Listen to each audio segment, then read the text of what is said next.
You look up, you inspect the leaves, you count the buds, you stare at the fruit, wondering why the harvest two doors down is always twice as large as yours. But the battle is not fought in the canopy, it is won underground. It is a simple, undeniable rule of biological plumbing. Triple the feeder roots, and you triple the harvest. The root system dictates exactly how much nitrogen, how much phosphorus, and how much calcium ever makes it into the living tissue of the plant. So, if root mass is the only metric that truly matters, why are the massive garden centers not selling you the one thing that accelerates it? I am talking about a common kitchen ingredient, something that costs less than $1, something that, when applied to the soil, triggers a massive increase in feeder root mass over a matter of weeks. The reason this $1 packet never appears on the shiny shelves of agricultural megastores is not because of some dark, coordinated conspiracy. It is because of a basic law of physics. A law that the commercial packaging industry simply cannot defeat. That ingredient is Saccharomyces cerevisiae. You know it simply as common baker's yeast. To understand why something this effective is completely absent from agricultural commerce, you have to look at the plastic jugs lining the walls of any garden center. What is actually inside those bottles? Dead mineral salts, synthetic nitrogen, chemically stabilized phosphorus, products engineered to sit on a sweltering warehouse shelf for 5 years, completely inert. They are dead. Yeast is alive, and that is a massive problem for the supply chain. When dormant yeast encounters moisture and a simple carbohydrate, it wakes up. It begins a furious, microscopic cycle of cellular respiration. It breathes, exhaling a constant, expanding stream of carbon dioxide gas. Think about the physical reality of that mechanism. If a corporation tries to lock an actively respiring living colony inside a tightly sealed commercial plastic bottle and ships it across the country in the heat of July, they do not have a retail product. They have built a biological pressure grenade. The invisible gas builds. The plastic strains, and inevitably, it violently ruptures. The modern agricultural economy is built entirely on shelf life. It requires dead, stable things. It simply cannot monetize a living, breathing organism. But its inability to be bottled is only half the story. The truly incredible part is what happens deep in the darkness of the soil. When this living yeast finally encounters the roots of your plants, it triggers a microscopic chain reaction, a process that completely shatters everything you were taught in high school biology. For generations, we were taught a very polite, very passive version of botany. We were told that roots act like simple straws, blindly sucking up dead minerals dissolved in water. But when researchers in 2010 pointed fluorescent laser microscopes at living root tips, they did not find passive straws. They found an active, ruthless hunting ground. Welcome to the Rhizophagy Cycle. When you introduce living yeast into the rhizosphere, the plant does not just absorb what the yeast leaves behind. The root tip literally opens up and swallows the living yeast cell whole. Once inside the root tissue, the plant unleashes a microscopic chemical weapon, a localized blast of superoxide. This targeted strike violently strips away the outer cell wall of the yeast, allowing the root to rapidly extract the raw, bioavailable nutrients trapped inside. But here is the absolute brilliance of biological design.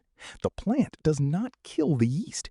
It keeps the core of the microbe alive, pushing it back out through the newly forming root hairs, back into the soil. Out there, the yeast rebuilds its cell wall, gathers more nutrients, and gets eaten all over again. The root is not a straw. It is a farmer, and this completely changes how we view degraded, chemically hardened soil. When you drench a garden bed with synthetic fertilizer, you are just pouring dead salts onto dirt. But when you introduce billions of actively respiring yeast cells into the ground, you are not just feeding the plant. You are dropping a biological defibrillator into the earth. The sudden, aggressive explosion of microbial activity sends a shockwave through the ground. It wakes up the native dormant bacteria. It breathes life into an ecosystem that the chemical industry told you was dead. This microscopic predation explains exactly how the root survives, but it does not explain why the root mass suddenly doubles in size. To understand that structural explosion, we have to look at what the yeast accidentally leaves behind in the dark, right as it begins to multiply. We are halfway through this story. You have seen how the root hunts, and you have seen how the dormant soil wakes up, but I have not yet shown you the most important part. The exact actionable blueprint that changes how you garden tomorrow morning, that is coming. But first, you must understand the architecture of the root itself. As the yeast colony multiplies in the dark earth, it secretes something very specific, indole 3-acetic acid, better known in academic botany as auxin. It also produces a heavy dose of cytokinin. These are not just nutrients, they are precise biological commands. Auxin orders the plant cells to aggressively divide. Cytokinin forces the root tips to rapidly expand and push forward through the dense soil. If those names sound familiar to you, there is a reason. Walk into any agricultural mega center. Find the small $20 plastic bottles of commercial rooting hormone. Read the active ingredients printed on the back label.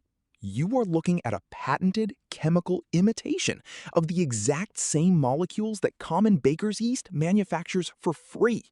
But the delivery method is what truly separates the two. Pouring standard synthetic NPK fertilizer onto a root system is like handing the plant a raw, tough steak. The plant has to burn massive amounts of its own biological energy just to break those harsh mineral salts down. The yeast solution operates entirely differently. It is flooded with free amino acids and heavy vitamin B complexes. It is nutrition that has already been broken down by the microbes. It does not replace the sun, and it certainly does not replace water. But when those root hairs encounter the yeast broth, they do not have to work to digest it. It functions exactly like a biological intravenous drip. Immediate, frictionless absorption straight into the vascular system. The agricultural industry wants you to pay $20 for a dead chemical imitation of this process. But right now, I am going to show you how to turn your kitchen counter into a living bioreactor for $1 and 30 minutes of your time. This process does not require a laboratory. It requires a glass jar and a basic understanding of microbial biology. Begin with 1 liter of water, but the temperature must be precise. It needs to mimic the warmth of the human body. Warm to the touch, but never hot. If the water burns your skin, it will instantly kill the colony. If it is cold, the organisms remain locked in a dormant state. Drop in 2 tablespoons of dry baker's yeast. Next, add exactly 1 tablespoon of real sugar. Do not use chemical sugar substitutes or artificial diet sweeteners. Living microbes do not recognize laboratory-made tricks. They require real carbon-based fuel. And understand this clearly, the sugar is not for the plant. Roots do not eat sugar. The sugar is the biological spark plug. It is the vital ignition switch that wakes the dormant colony from its slumber. Now, you must apply a principle that practitioners call the vampire rule. Keep this glass vessel completely out of direct sunlight. Ultraviolet radiation will ruthlessly shatter the cellular structure of newly awakened, unprotected yeast cells. Keep it in the shadows of your kitchen counter. And here is where a vital piece of common sense comes into play. I am teaching you historical biological mechanics, but your safety in your own home is your own responsibility.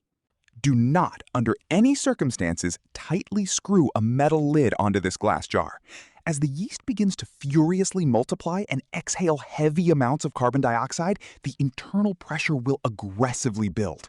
A tightly sealed glass jar of active yeast will violently shatter. Simply drape a loose, breathable towel over the top. Leave it in the dark for 30 to 40 minutes. When you return, you will see a thick, churning layer of foam rising to the top. That foam is not just bubbles. That is the visual confirmation of a rapidly multiplying, breathing population. But listen carefully. The cloudy liquid you are holding is no longer just water and yeast. It is a dense, starving, living colony. And if you walk outside and pour it directly onto the base of your plants right now, you will induce a massive osmotic shock, and you will kill your entire root system.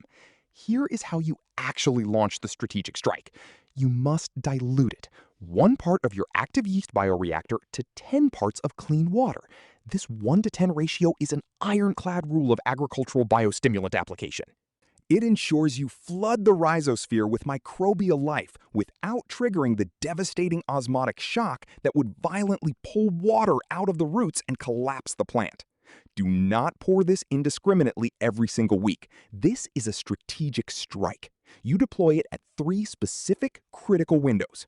First, when you transplant or move a plant into a new pot. The sudden rush of auxin overrides the transplant shock, forcing immediate root expansion. Second, at the exact moment the first flower buds begin to swell. And third, right as the young fruit finally sets. When you pour this living broth into the earth, you are not hacking the soil. You are not going to miraculously resurrect a completely dead, dried-out plant. What you are doing is ecological repatriation. You are returning the living mechanics to a system that the modern packaging industry tried to keep sterile. But introducing living yeast is only the first key to true biological independence. It rebuilds the foundation. But pause for a moment and ask yourself a very simple question. If an industry built on dead chemical salts managed to make us forget a biological catalyst as powerful and as cheap as baker's yeast, what else have we forgotten? What other living mechanisms are sitting in our kitchens or growing quietly at the edges of our properties, completely ignored by modern commerce? There are dozens of biological keys exactly like this one, and we are going to uncover every single one of them. Subscribe to the channel, brew your yeast tonight, and take your soil back. The abundance has just begun.